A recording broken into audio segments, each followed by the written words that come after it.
Shri M K Haridas, November 20-നാണ് A Padmakumar അറസ്റ്റിലാകുന്നത്. ഇന്ന് 29. ഇത്രയും ദിവസമായിട്ടും ദൈവതുല്യർ എന്ന് വിശേഷിപ്പിച്ച ആ ഉന്നതരിലേക്ക് ഒരു ചുവട് പോലും മുന്നോട്ട് നീങ്ങിയിട്ടില്ല അന്വേഷണ സംഘം. എന്ന് മാത്രമല്ല, വളരെ വിദഗ്ധമായി പല കാര്യങ്ങളിലും തന്ത്രിയെ കൂടി വലിച്ചിഴയ്ക്കാനുള്ള ഒരു ശ്രമം പത്മകുമാറിന്റെ ഭാഗത്തു നിന്നും ഉണ്ടാകുന്നുമുണ്ട്. എന്തായാലും രാഷ്ട്രീയ നേതൃത്വം അറിയാതെ ഇത്ര വലിയൊരു ഗൂഢാലോചന അല്ലെങ്കിൽ കവർച്ച നടത്താൻ കഴിയില്ല എന്നുള്ളത് ഏവർക്കും അറിയാവുന്ന കാര്യമാണ്. അതുകൊണ്ട് തന്നെ ഇത് എ പത്മകുമാറിൽ മാത്രമായി ഒതുക്കാനുള്ള ഒരു നീക്കമാണോ നടക്കുന്നത്? അന്നത്തെ ദേവസ്വം മന്ത്രിയിലേക്ക് എത്താതിരിക്കാൻ, അന്നത്തെ ഉന്നതരിലേക്ക് എത്താതിരിക്കാൻ, അതിന് കൂട്ടുനിന്ന CPM രാഷ്ട്രീയ നേതാക്കളിലേക്ക് എത്താതിരിക്കാനുള്ള വളരെ ബോധപൂർവമായ ഒരു ശ്രമമാണോ ഇപ്പോൾ നടക്കുന്നത്? ഇനിയും അങ്ങനെയുള്ള കരുനീക്കങ്ങൾ തന്നെയാകുമോ ഉണ്ടാകുക?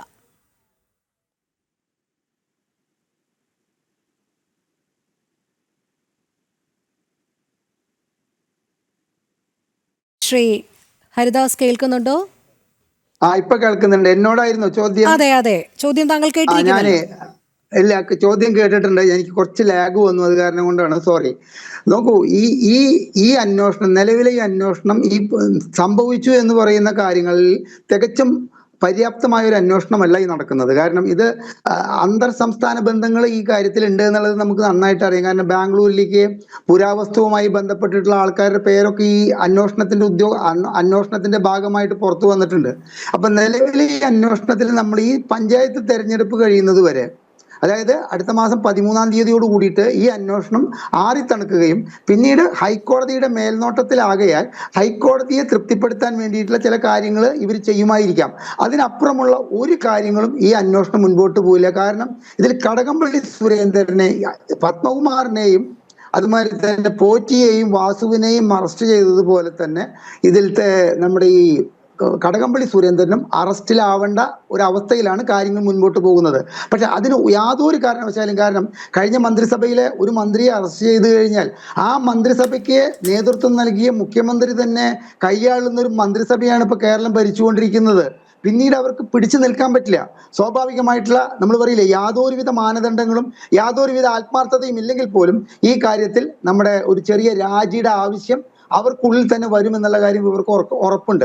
ഇതിൽ ഈ നാട്ടിൻപുറത്തെ ഒരു അടയ്ക്കാക്കള്ളനെ ഗുരുവായൂർ പോലീസ് സ്റ്റേഷനിൽ വന്നിട്ട് അങ്ങേയറ്റം ക്രൂരമായി പീഡിപ്പിക്കുന്നത് ഞാൻ കണ്ടു. അപ്പൊ അദ്ദേഹത്തിന്റെ ബന്ധുക്കൾ പുറത്ത് നിൽക്കുന്നുണ്ടായിരുന്നു. അപ്പൊ ഞാൻ അവരോട് ചോദിച്ചു, എന്താ ചോദിച്ചു, പറഞ്ഞു കുട്ടിയുടെ ഫീസ് കൊടുക്കാൻ വേണ്ടിയിട്ട് ആണ് അദ്ദേഹം ഈ മോഷണം നടത്തിയിരിക്കുന്നത്.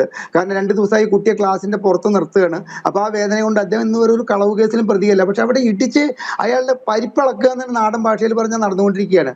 ആ നമ്മുടെ അടയ്ക്കാക്കള്ളനും നാട്ടിൻപുറത്തെ തേങ്ങ മോഷ്ടാക്കളൊക്കെ ഇവരെ അപേക്ഷിച്ചിട്ട് എത്ര മാന്യന്മാരാണ് രോഹിണി, ഒന്ന് ആലോചിച്ച് നോക്കി നോക്കൂ. പരിപാവനമായ ഈ ഗുരുവായൂർ ക്ഷേത്രത്തിനേക്കാൾ പരിപാവനം എന്ന് പറയുന്നത് ഇന്ത്യയിലെ ഒട്ടുമിക്ക സ്റ്റേറ്റിൽ നിന്നും അവിടേക്ക് സീസണിലായാലും അല്ലെങ്കിലും ആളുകൾ തൊഴാൻ വരുന്ന ഒരു അമ്പലമാണ്. തിരുപ്പതി പോലെ തന്നെ പ്രാധാന്യമുള്ള ഒരു അമ്പലമാണ് ഈ ശബരിമല. 10-35 പ്രാവശ്യം ഈ ശബരിമല സന്ദർശിക്കാൻ എനിക്കും കഴിഞ്ഞിട്ടുണ്ട്. അപ്പൊ അവിടുത്തെ ചിട്ടവട്ടങ്ങളുടെ അവസ്ഥ വെച്ചിട്ട് ഈ ഉണ്ണികൃഷ്ണൻ പോറ്റി എന്ന് പറയുന്ന മനുഷ്യന് അവിടെ അമിത സ്വാധീനം വേണമെങ്കിൽ, ഞാൻ തുറന്നു പറയുകയാണ്, എനിക്ക് യാതൊരു മടിയില്ല, അവിടുത്തെ തന്ത്രിമാർക്ക് ഈ ഉണ്ണികൃഷ്ണൻ പോറ്റിയുമായിട്ട് അമിതമായിട്ടുള്ള ഒരു ബന്ധമോ, നമ്മൾ പറയില്ലേ, ഒഴിച്ചുകൂടാൻ, മാറ്റി നിർത്താൻ പറ്റാത്തതായിട്ടുള്ള എന്തോ ഒരു രഹസ്യം പേറുന്ന ഒരു വിഭാഗത്തിൽപ്പെട്ടിട്ടുള്ള ആളുമാണ് ഈ ഉണ്ണികൃഷ്ണൻ പോറ്റി. അപ്പൊ ഉണ്ണികൃഷ്ണൻ പോറ്റി ശബരിമല മേൽശാന്തിയുടെ കയ്യാളായിട്ട് അവിടേക്ക് എത്തിയിട്ടുണ്ടെങ്കിൽ അത് തന്ത്രി അറിയാതെ എന്നുള്ള കാര്യത്തിൽ യാതൊരു പ്രസക്തിയുമില്ല. ഞാൻ ഈ ശബരിമല വിഷയം നിർത്തിയിട്ട് വ്യക്തിപരമായിട്ട് ഞാൻ ഈ ദേവസ്വം സ്വത്തുക്കളുടെ കാര്യത്തിൽ ഇടപെട്ട ഒരു സംഗതി രോഹിണി പറയാൻ അനുവദിക്കണം. ഗുരുവായൂർ ശബരിമല ദേവസ്വത്തിന്റെ മൊത്തം സ്വത്തുക്കളുടെ ഒരു വിവരം ഞാൻ എടുത്തു. 2024 ജനുവരി മാസത്തിലാണ് അത് എടുത്തപ്പോൾ ഈ ശബരിമല ദേവസ്വത്തിൽ ആകെ ഉള്ളത് 41 ലക്ഷം രൂപയാണ് ഫിക്സഡ് ഡെപ്പോസിറ്റ് ഉള്ളത്. അതേസമയത്ത് ഗുരുവായൂര് അന്ന് 2198 കോടി രൂപ ഉണ്ടായിരുന്നു എന്നുള്ളത് വായിക്കണം. ഈ ശബരിമലയിലെ ഒരു സീസണിൽ 600 കോടിക്കും 750 കോടിക്കും ഇടയിലുള്ള വരുമാനമുള്ള ശബരിമലയില് ഇത്രയും കാലത്തെ സമ്പാദ്യമായിട്ട് 41 ലക്ഷം രൂപയാണ് അവിടെ ഫിക്സഡ് ഡെപ്പോസിറ്റ് ആയിട്ടുള്ളത്. 2136 ക്ഷേത്രങ്ങളുടെ നിത്യനീദാന കർമ്മങ്ങൾ നടത്തപ്പെടുന്നത് ശബരിമലയിൽ നിന്നുള്ള വരുമാനം കൊണ്ടാണെന്ന് ഇവർ പറയുന്നു. അപ്പോഴാണ് രസം, 2020 മുതൽ 2025 സെപ്റ്റംബർ വരെ സംസ്ഥാന സർക്കാരിന്റെ ഖജനാവിൽ നിന്ന് ഈ തിരുവിതാംകൂർ ദേവസ്വം ബോർഡിന് 150 കോടി രൂപയുടെ സഹായധനം നൽകിയിട്ടുണ്ട്. എന്താണ് ഇതിന്റെ മാനദണ്ഡം? ശബരിമല ക്ഷേത്രത്തിന്റെ വരുമാനം എടുത്തുകൊണ്ടാണ് ശബരിമല തിരുവിതാംകൂർ ദേവസ്വം ബോർഡിന്റെ 2136 ക്ഷേത്രങ്ങളുടെ കാര്യങ്ങൾ നടത്തുന്നതെന്ന് ഒരു ഭാഗത്ത് പറയുന്നു. ഒരു ഭാഗത്ത് സംസ്ഥാന സർക്കാരിന്റെ ഖജനാവിൽ നിന്ന്, ഇല്ലാത്ത ഖജനാവിൽ നിന്നാണെന്ന് ഇവർ പറഞ്ഞുകൊണ്ട് തന്നെ 150 കോടി രൂപ ഈ തിരുവിതാംകൂർ ദേവസ്വം ബോർഡിന് നൽകുന്നു. 110 കോടി രൂപ മലബാർ ദേവസ്വം ബോർഡിനും ഏകദേശം 45 കോടി രൂപ കൊച്ചിൻ ദേവസ്വം ബോർഡിനും നൽകിയിട്ടുണ്ട്. അതൊന്നും ഇതിലത്തെ പ്രസക്തിയല്ല.